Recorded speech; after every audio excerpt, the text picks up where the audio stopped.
మహిళలు ఎవరైతే బలంగా మాట్లాడతారో వాళ్ళ ఫోటోలు మాఫింగ్ చేసి వాళ్ళపైన చెత్తరాతలు రాయడం కోసం కాదు. మీకు ఇష్టం వచ్చినట్టు రాజధానితో 3 ముక్కలు ఆట ఆడడానికి కాదు. ఉద్యోగస్తుల జీవితాలతో నాశనం చేయడం కాదు. విద్యార్థులు ఎవరైతే జాబ్ క్యాలెండర్ కోసం ఎదురు చూస్తున్నారో అబద్ధపు హామీలు చెప్పి వాళ్ళని మోసం చేయడం కోసం కాదు. మద్యపాన నిషేధం అని మహిళల్ని మోసం చేయడం కాదు.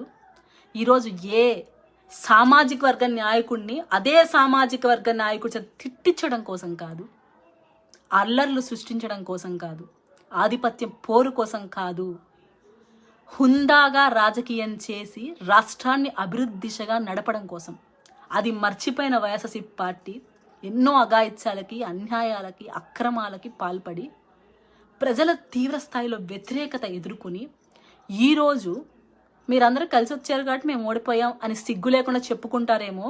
మరి ఎంత ఘోరమైన పరాపజ